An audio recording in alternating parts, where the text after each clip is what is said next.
In our episodes, we discuss cases and topics that might be distressing or disturbing to some listeners. Listener discretion is advised.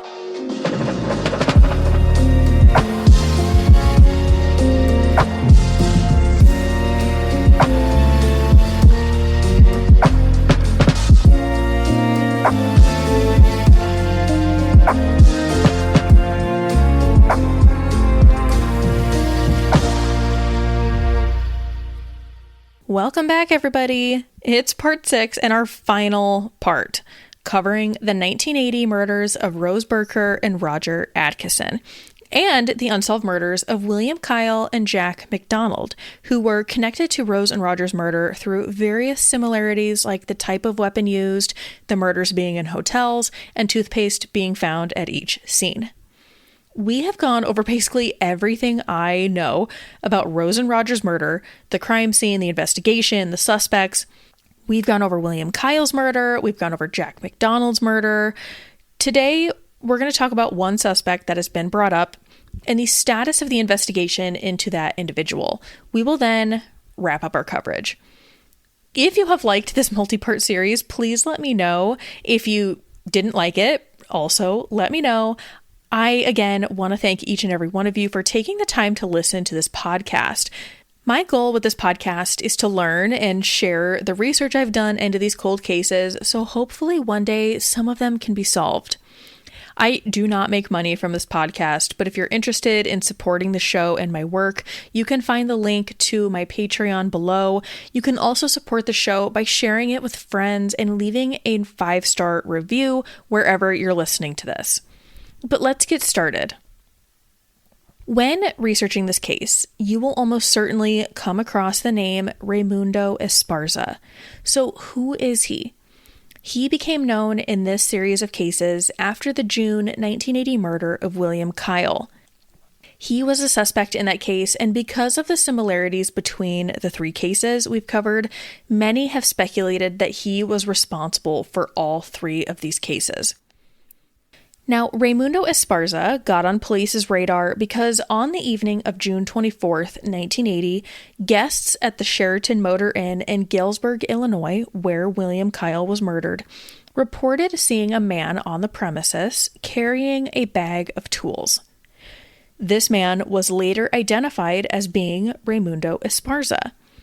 Now, he lived in Davenport, Iowa, which is only an hour north of Galesburg, but was described as being homeless and a drifter. So while some articles say he lived in Davenport, his housing situation didn't appear to be very stable.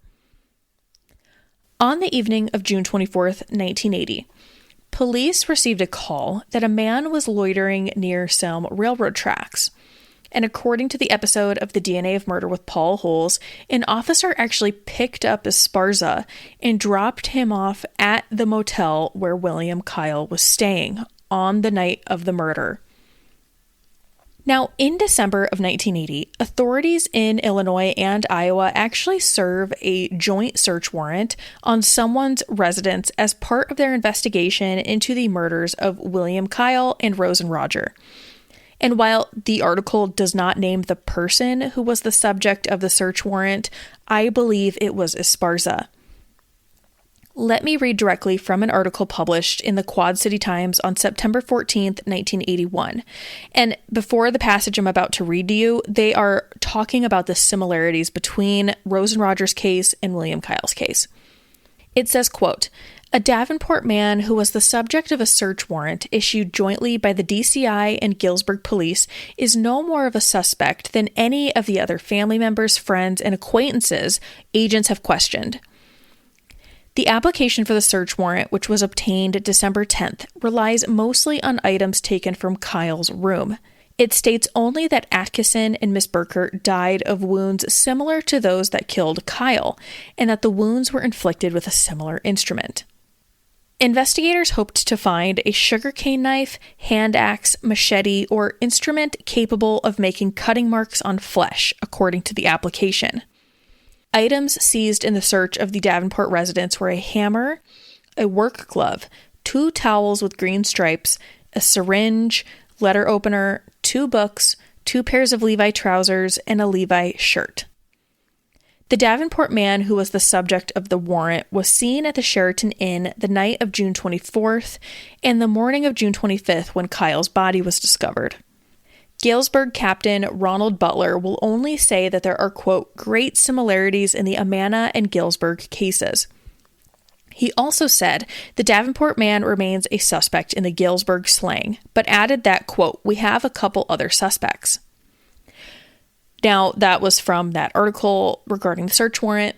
I have never been able to find if anything came from testing on the items taken from the home, but I'm assuming none of it was enough to arrest Esparza because they never did. Now, investigators did interview Esparza, but they were never able to secure a confession or anything. Now, the 1992 Cedar Rapids Gazette article talks a little more about Esparza. Here it says Bob Horton, the sergeant of detectives for the Galesburg Police Department, quote, candidate for the murders was itinerant Raymundo Esparza, a Los Angeles native with a long prison record, a violent streak, and addictions to alcohol and heroin, who was living in Davenport at the time.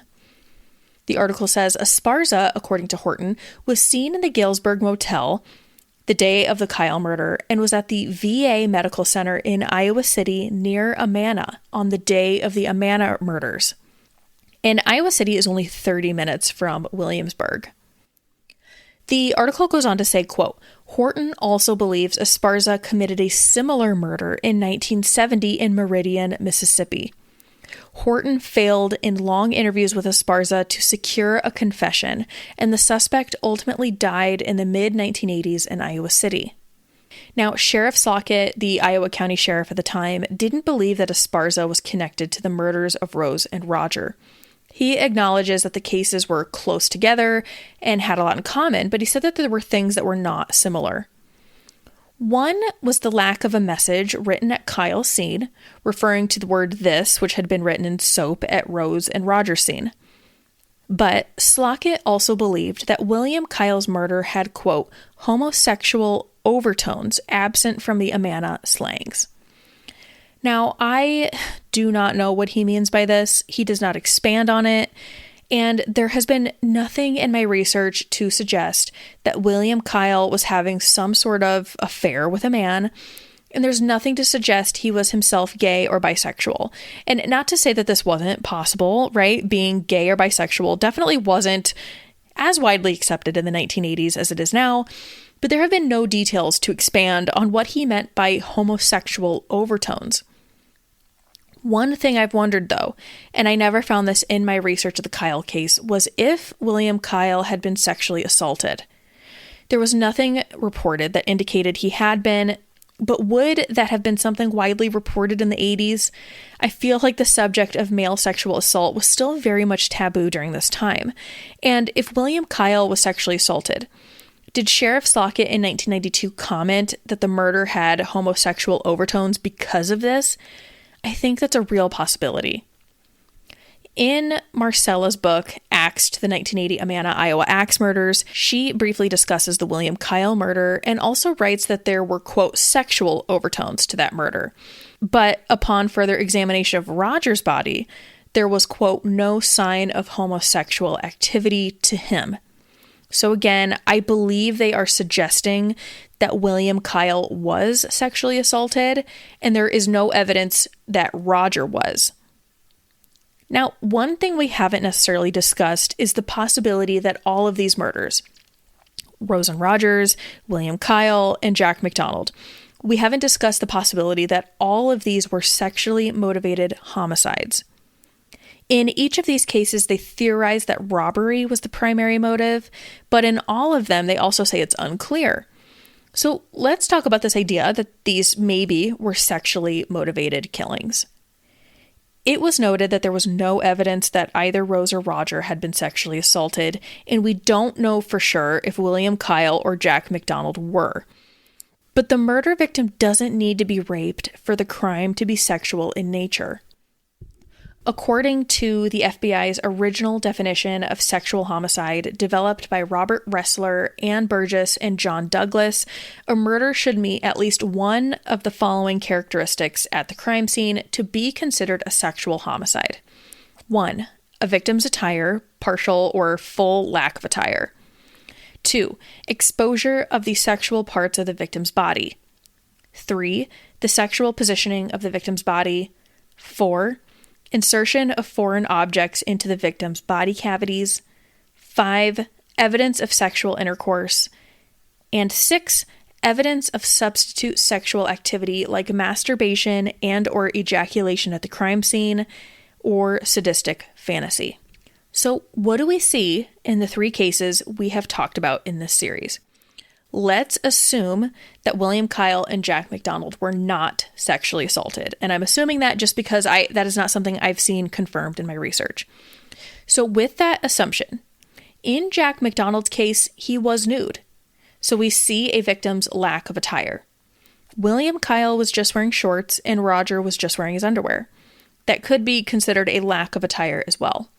Now, I don't necessarily believe that alone would qualify a homicide to be sexual in nature. You would have to understand the circumstances. Like, say, for example, Jack McDonald was just sleeping in the nude and someone busted into his room and murdered him. To me, that would be a pure coincidence that he was nude. I don't believe that automatically makes it sexual in nature. But we have that factor there, right? The lack of attire.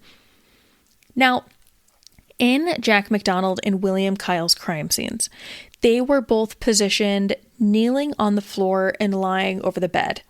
Now, not to be too graphic, I mean, we are talking about gruesome crime scenes, but you could potentially interpret both of these to be the sexual positioning of the victim's body. In William Kyle's murder, I believe he was struck while lying on the bed, but I believed he was moved to the kneeling position later. Jack McDonald was nude and in this position, despite the bedsheet covering his lower half. I do think that this could be interpreted as sexual positioning. Now, Jack's lower half was covered, William Kyle was wearing shorts, Roger was wearing underwear, and Rose was fully clothed and almost entirely covered by the comforter. So we don't see the exposure of the sexual parts of the victims' bodies. And the fact, though, that all 3 of the men were partially exposed and Rose was almost fully covered, that makes me wonder if the men were the primary targets in all of these cases, and if Rose was fully covered because she wasn't the killer's primary focus. That's just something that has always caught my eye. The fact that all of these men were somewhat exposed, but Rose is almost entirely covered by this comforter. But moving on. Now, regarding there being any foreign objects inserted into any of the victims' body cavities, there's no evidence of that in William Kyle's case, no evidence of that in Rose and Roger's case. But if you remember, there was a towel in Jack McDonald's mouth. That is at least another element met in one of these cases. Now, there's no reported evidence of sexual assault or rape of any of them. And remember, we are assuming William Kyle and Jack McDonald were not raped just because that has not been explicitly reported. But what there is the potential for is the evidence of substitute sexual activity. This part might be a reach, but stay with me. One of the most unusual aspects of each crime scene is the presence of the toothpaste. It's squirted into the bathtub in Williamsburg, Iowa. It's on the floor in Galesburg, Illinois, and reportedly in the toilet in Meridian, Mississippi. In the Paul Holes episode, detectives in Galesburg theorize that if Raymundo Esparza was the murderer, the toothpaste being squirted was a way for him to ejaculate. They say that because he was a heroin addict, he may have experienced erectile dysfunction. So for him to achieve some sort of symbolic sexual release, he attempted to masturbate but squirted the toothpaste. Now, I will say, I have quite literally decimated my internet search history by looking high and low for any study talking about erectile dysfunction, sexual homicide, and symbolic ejaculation. I have not found anything. But I did find a study about erectile dysfunction in opioid users, and the study does note that men who chronically use opioids report an unexpectedly high prevalence of erectile dysfunction and at younger ages compared to the general population. In the study, I found 34% of the participants reported erectile dysfunction. Another study wrote that among 276 heroin users with a mean age of 36, there was an ED prevalence of 44%. So this is a theory for sure. And I mean, I think it's one possible explanation for why the toothpaste is there. It's potentially a stretch, but I want to know what you think about it. I think it's possible. So we've talked about the similarities in all of these cases. And the only suspect that has been brought up in William Kyle's case and possibly being connected to Rose and Roger's case and Jack's case was Raymundo Esparza. Now, he died in 1983, but, witnesses saw him at William Kyle's scene, and he was only 30 minutes away from Rose and Roger's scene on the night of their murder. We don't have any information on if he was in Mississippi near Jack McDonald's scene in 1970, but he's the only suspect. Now, I don't know what type of DNA evidence was collected from Jack McDonald's scene. I know that at William Kyle's scene, they were unable to find DNA they believed belonged to a suspect, but they were still looking to retest items at least in 2019. And we know that in 2015, during a review of Rose and Roger's case, a previously unidentified sample of male DNA was collected from the towel left in the bathroom. In addition to multiple records requests I've put out, I have reached out to the Iowa County Sheriff, Rob Rotter, to ask about the status of the investigation, and I specifically wanted to know if that male DNA had ever been compared to Raymundo Esparza. Sheriff Rotter did get back to me, and this is what he said. He said, quote, "The case is awaiting improvements in DNA analysis. We have an incomplete DNA profile that may belong to our suspect. We have enough of a profile to confirm or deny a suspect, but not enough for familial DNA exploration. We are hoping to find a technology that can assist with filling in the blanks, but right now we aren't there yet. Raymundo Esparza is not a match for our DNA." So this could rule out Esparza as a suspect in Rose and Roger's case. I mean, there's the potential that the male DNA found on the towel is someone else's, right? It could be an employee's or maybe a police officer's. There's so many possibilities. I do wonder, though, if they compared Esparza's fingerprints to the partial fingerprint found on Rose's belongings. I did respond to Sheriff Rotter with follow-up questions, but he has not responded, right? Which is fine. He's a busy man, and I am just a random podcaster. Now, one of the biggest questions in this case, specifically the case of Rose and Roger, is if it was someone who knew them or if it was a stranger or serial killer. I think the biggest case to be made for it being a stranger and serial killer is what we've already talked about. The strange crime scene elements like toothpaste in the bathtub, the soap shavings on the ground, the message written in soap on the back of the bathroom door, and the potential connections to William Kyle and Jack McDonald's cases. I think there is a strong argument to be made that this was in fact a serial killer. And I tend to believe that these were all sexually motivated homicides. But if it was Raymundo Esparza, that remains unclear. They said he didn't match the DNA on the towel, but they also said that the DNA may belong to the suspect. Maybe it doesn't. There are so many questions.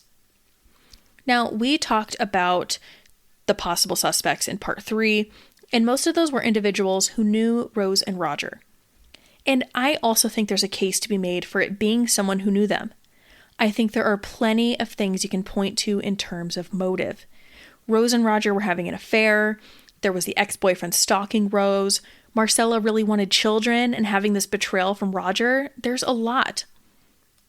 There are also potential suspects we didn't get into in that episode.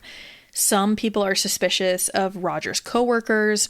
There was talk of this sort of farmhand of some sort that knew Rose in some capacity, and there were rumors that this man made her uncomfortable. Statistically, it would make sense that it was someone who knew them, but I just get hung up on the odd aspects of the crime scene. Stuff that's hard to explain in any circumstance, but I think especially if the killer was someone who knew the two of them. What would be the purpose of squirting the toothpaste if it was someone who knew them? To make it seem like a maniac was responsible? After all of this, I lean more toward the killer being a stranger. I think it was someone who parked at either the rear of the hotel or walked right in the front door. I think they walked to the back corner of the property because they knew it was the furthest away from the front desk. I think they just happened to knock on the door at room 260. I think Rose maybe opened the door to see who it was, and the man either forced himself into the room, maybe using a gun he had with him to control the two. I think he ordered them to lay face down on the bed and used whatever weapon he had to beat them to death. I think he then rummaged through their belongings, the wallet. I think he carved the soap, for some reason wrote some sort of message on the bathroom door, squirted the toothpaste. I think that's what happened in some sort of order. Now, obviously, this is just pure speculation, but it's just what I'm thinking. There are also many who firmly believe that there were two killers, hence the two chairs pulled up. And that would explain how they were able to control two individuals and beat them both to death. But guys, I think that's where our coverage on this case finally ends. I am, at the end of this episode, going to quickly go over the one item I got back from my records requests from the Iowa Department of Public Safety. It doesn't change anything about what I think happened. There's a couple of clarifying details, but nothing that we haven't already discussed. So if you're interested in me reading word for word what that says, stay tuned. I will get to that in just a minute. But I want to thank you all for taking the time to listen to this 6-part series. If I get any more records back, I will add in some bonus episodes to cover what I was sent. And as always, I want to know what you thought of this series. Did you enjoy the series, or do you prefer each episode to cover an individual case? Let me know your thoughts, and I want to know your theories on this case. You can send them to me in a comment on any of our social media channels. You can send them to me in an email. Let me know your thoughts, and thank you again. Now, very quickly, I'm going to read word for word what I was sent from the Iowa Department of Public Safety.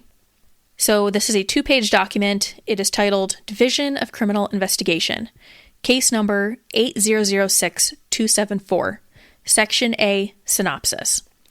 It says, on Saturday, September 13th, 1980, the Iowa Division of Criminal Investigation was requested by the Iowa County Sheriff's Office, Marengo, Iowa, to assist in the investigation of a double homicide at the Amana Holiday Inn, rural route, Williamsburg, Iowa, off Interstate 80.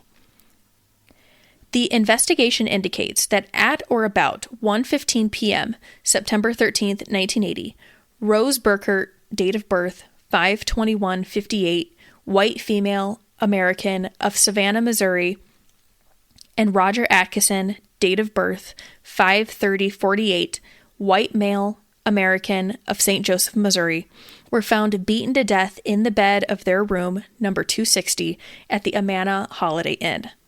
The bodies were found by maid Ida Block.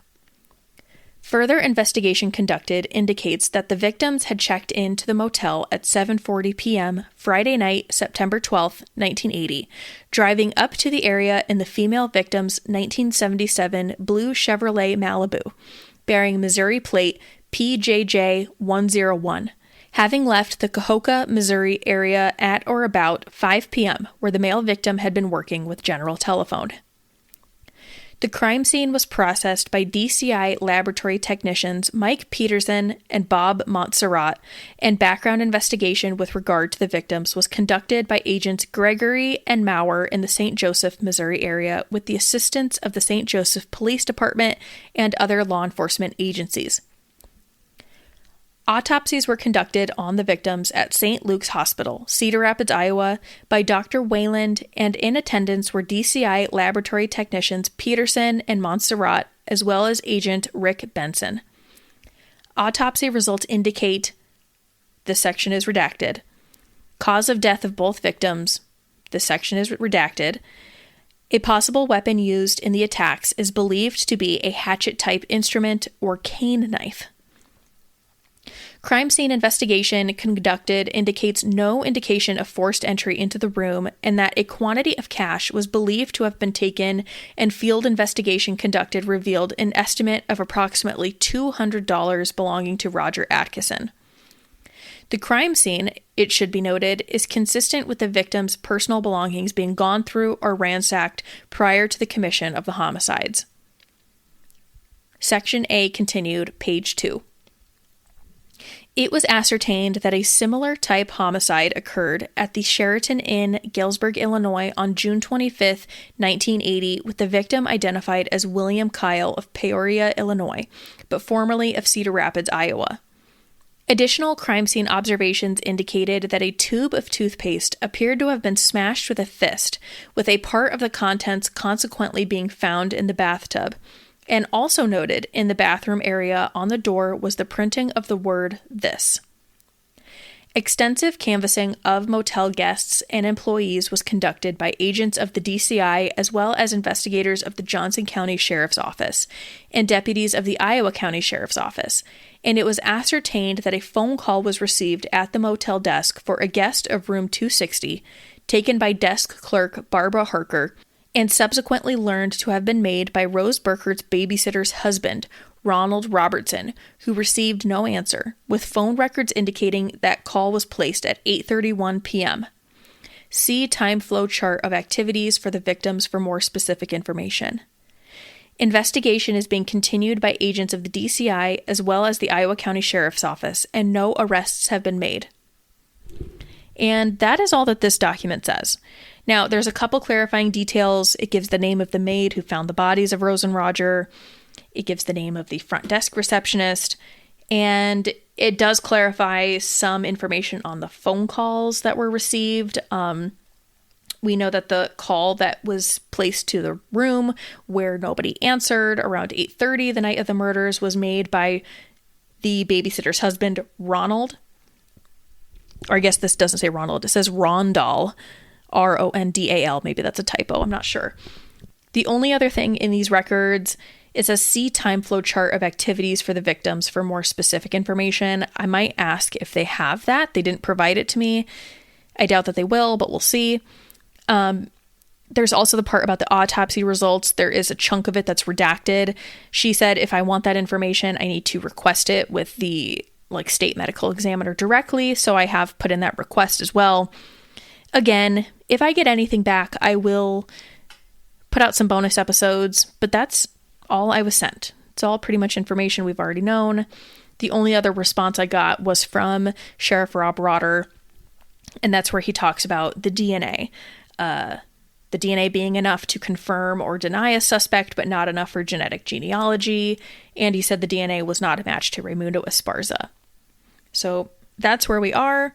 Once again, I want to thank you so much for listening. Let me know your thoughts, and we will see you next week. We're going to do, I think, a couple quick solo cases, and then I'm going to do a deep dive into the serial killer Charles Hatcher, because I want to disprove my loose theory that he was responsible for the 1969 murder of Dorothy Miller, and I'm going to do the same with another serial killer. His name is Mike DeBardeleben, and he was brought up a lot in some comments to a post I put on Reddit about Dorothy Miller. So stay tuned for all of that.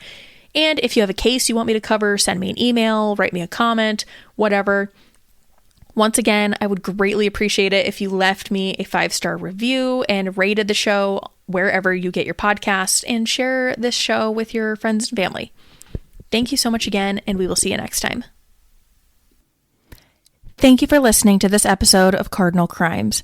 If you enjoyed it, please consider subscribing, giving us a 5-star review wherever you get your podcast, and sharing this episode with others.